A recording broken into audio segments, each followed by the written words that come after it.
Assalamualaikum warahmatullahi wabarakatuh. Kembali lagi bertemu dengan saya, Pak Alkindi. Pada hari ini kita akan melanjutkan pembelajaran PPKN yang sebelumnya mengenai kewajiban dan hak sebagai anggota masyarakat. Pada pembelajaran PPKN minggu lalu kita sudah belajar mengenai perbedaan hak dan kewajiban. Kemudian kita juga sudah belajar mengenai hak dan kewajiban kita dalam penggunaan air, penggunaan listrik, dan penggunaan energi minyak bumi. Nah, materi selanjutnya untuk lebih lengkapnya, untuk lebih jelasnya, mari kita saksikan tayangan berikut ini.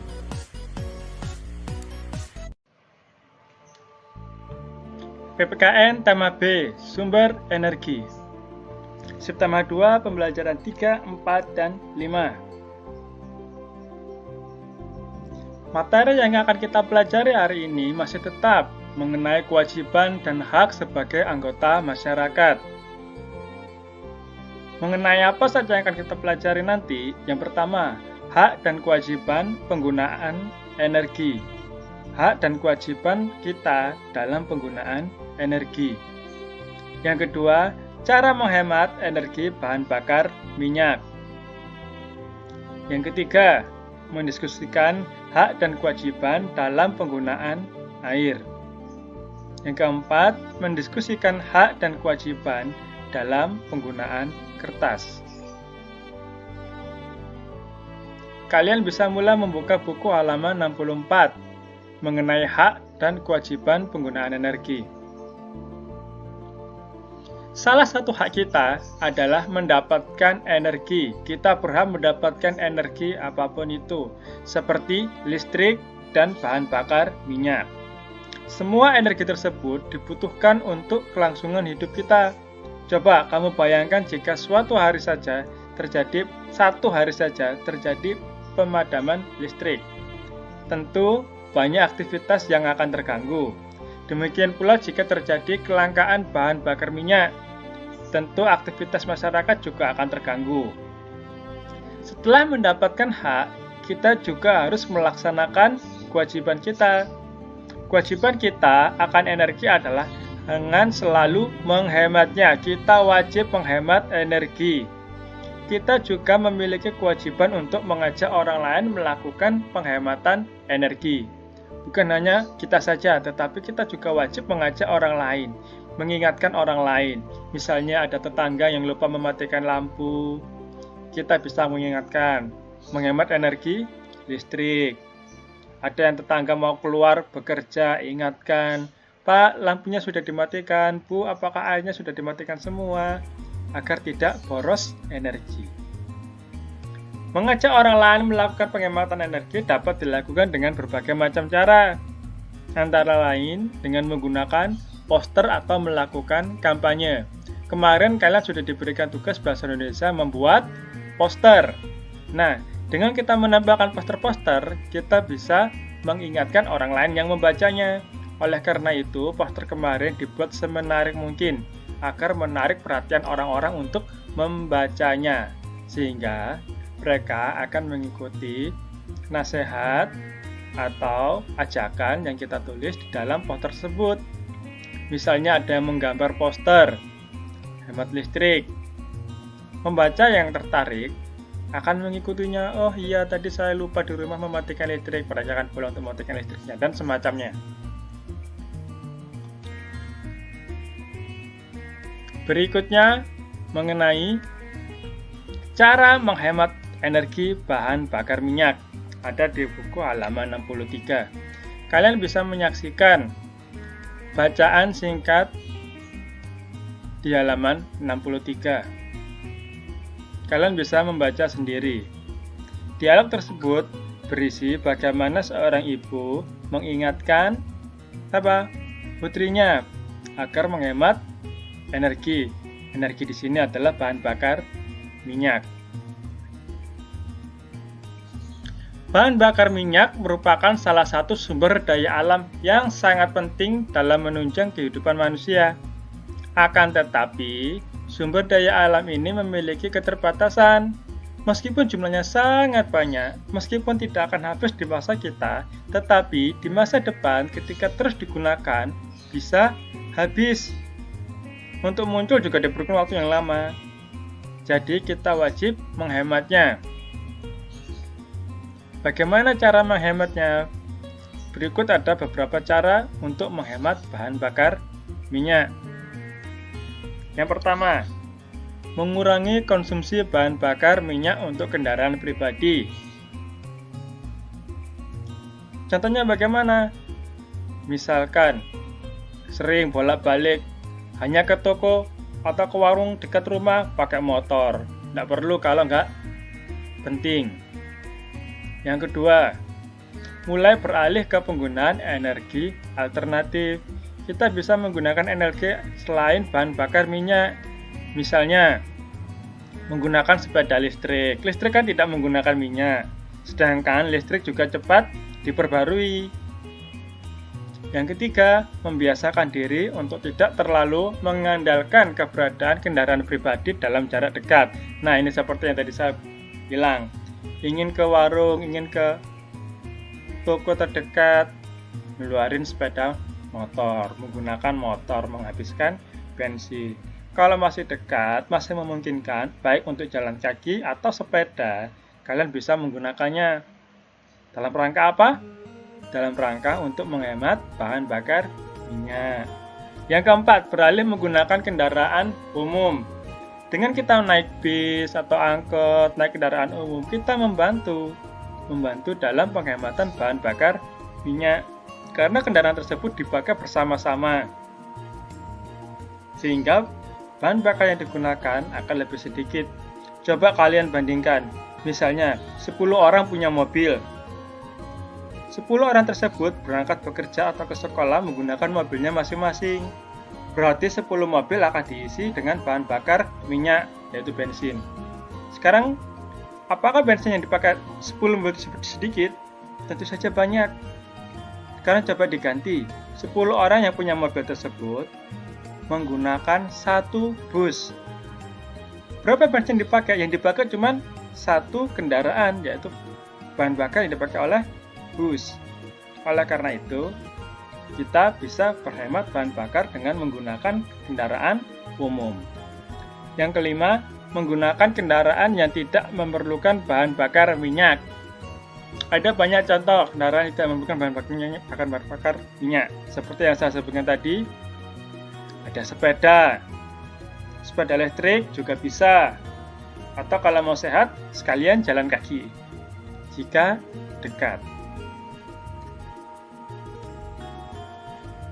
Nah, setelah kalian mengetahui bagaimana cara menghemat bahan bakar minyak, berikutnya kita akan mendiskusikan hak dan kewajiban dalam penggunaan air. Kalian bisa membuka buku halaman 71. Nah, sudah dibuka buku halaman 71?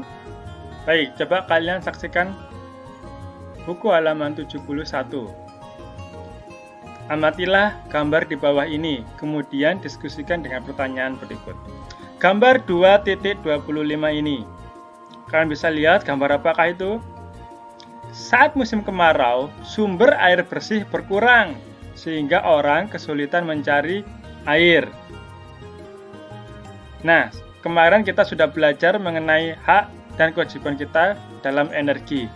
Nomor 1, apa yang orang-orang pada gambar tersebut berhak dapatkan? Ya, kita semua berhak mendapatkan air. 2, apakah masih ada orang-orang di lingkungan sekitar kalian yang masih mengalami kesulitan untuk mendapatkan air bersih? Beruntungnya kita di Indonesia, kita di Surabaya, sebagian besar wilayah sudah memiliki PDAM atau sumber air bersih dari pemerintah, dibuat oleh pemerintah, sehingga kita bisa menikmati air dengan mudah. Berbeda dengan mereka yang tinggal di pelosok-pelosok daerah terpencil. Jangkauan pemerintah tidak sampai dan mereka harus mencari air sendiri, sumber air sendiri, entah itu dari sungai atau dari sumur. Yang ketiga, apa yang akan terjadi jika kalian tidak melaksanakan kewajiban untuk menghemat air? Apakah dapat mengganggu hak orang lain yang akan air bersih? Nah, Apa yang terjadi jika kita tidak melaksanakan kewajiban? Kalau kita boros air, buang-buang air sesuka hati, menghabiskan air, tentu saja akan mengganggu masyarakat, mengganggu hak orang lain di sekitar kita. Kalau kita tidak menjaga kebersihan air, sungai akan kotor, tentu saja akan mencemari lingkungan, membuat orang lain tidak bisa menikmati air bersih, terganggu oleh kotoran, oleh bau. Bahkan, jika kita tidak melaksanakan kewajiban dengan menjaga kebersihan saluran air, bisa terjadi banjir. Mengenai pentingnya air, kalian bisa saksikan video berikut ini. Sudah berkenalan dengan Sani, anak laki-laki kecil yang tak tahu betapa penting lingkungan yang sehat untuk masa depannya. Bersama orang tua dan 2 adiknya, Sani tinggal di permukiman padat dekat sungai. Sungai yang airnya coklat keruh penuh sampah. Sungai yang menampung kotoran dari limbah rumah tangga. Padahal sungai ini adalah sumber kehidupan di lingkungan rumah Sani. Tak heran, Sani dan adik-adiknya sering sakit. Diare, disentri, penyakit kulit, bahkan hepatitis A. Tidak sedikit biaya yang harus dikeluarkan orang tuanya. Sani yang lesu, tak bersemangat, sulit berprestasi di sekolah. Karena itulah nilai-nilainya tak cukup baik. Dia pun pernah tinggal kelas. Sani yang makin dewasa tumbuh menjadi pribadi yang kurang percaya diri. Situasi ini membuatnya tidak menyadari potensi yang dimiliki. Malang, minimnya prestasi membuatnya sulit mendapatkan pekerjaan. Sani tak menyadari keadaan lingkungannya turut menentukan masa depannya. Karena secara langsung ataupun tidak, sanitasi buruk akan berpengaruh pada kesehatan, ekonomi, kualitas lingkungan, bahkan kualitas hidup. Sani tentu saja tak sendirian. Ada ratusan, bahkan ribuan Sani di Bandung ini. Tapi semua ini tak harus terjadi, karena kita bisa mengubahnya sedari awal. Pemerintah Kota Bandung kini punya sistem water harvesting yang menampung air hujan dan memprosesnya menjadi air bersih. Sistem ini juga membantu kita menabung air tanah. Tak hanya itu, pemerintah Kota Bandung juga membangun septic tank komunal yang menampung limbah rumah tangga. Alhasil, air sungai tentu tak lagi tercemari. Warga Bandung juga bisa berperan serta dengan menerapkan gaya hidup 3R. Reduce, reuse, dan recycle. Reduce yaitu mengurangi segala sesuatu yang mengakibatkan sampah. Reuse dengan menggunakan barang-barang yang bisa dipakai berulang kali. Dan recycle, mendaur ulang benda yang sudah tidak terpakai menjadi barang yang bermanfaat. Berkat water harvesting, septic tank komunal, dan gaya hidup 3R, kini Sani dan keluarganya tinggal di lingkungan yang bersih dan nyaman. Sani tumbuh menjadi anak yang ceria, sehat, dan bersemangat. Hidup di lingkungan dengan sanitasi bersih memberi banyak efek positif pada kehidupan Sani. Ia menjadi jarang sakit, yang membuat orang tuanya bisa lebih banyak menabung dan menjadi awal untuk kehidupan yang lebih baik. Lingkungan yang sehat adalah tempat yang tepat untuk mengembangkan diri.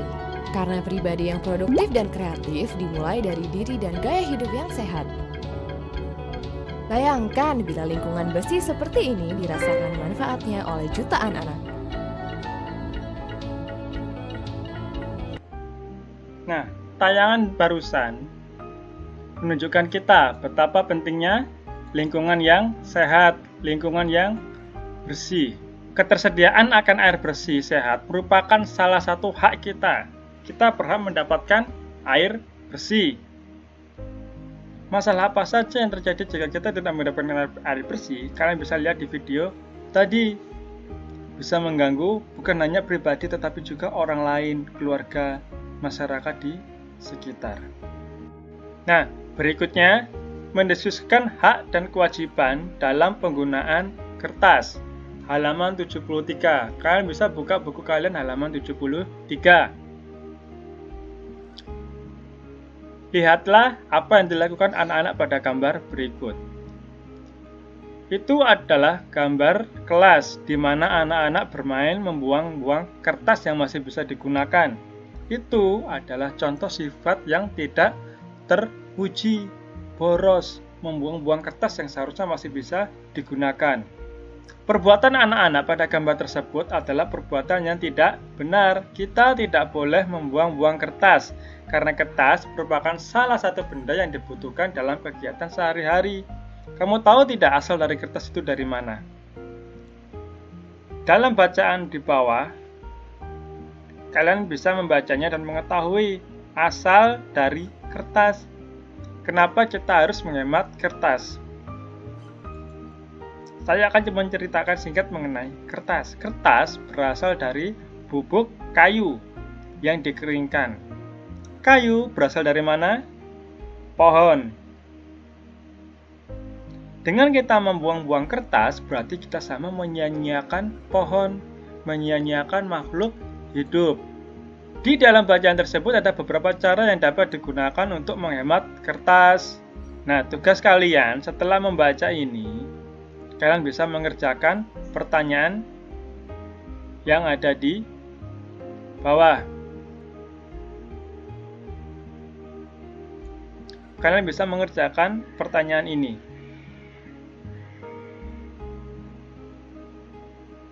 Setelah kalian mengerjakan pertanyaan, 5 pertanyaan mengenai hak dan kewajiban dalam penggunaan kertas, kalian bisa mengerjakan evaluasi 2, halaman 81, yang PPKN saja, nomor 1, 2, 3, 4, 5, dan 6. Dikerjakan di buku tulis seperti biasanya, kemudian dikumpulkan ke wali kelas masing-masing.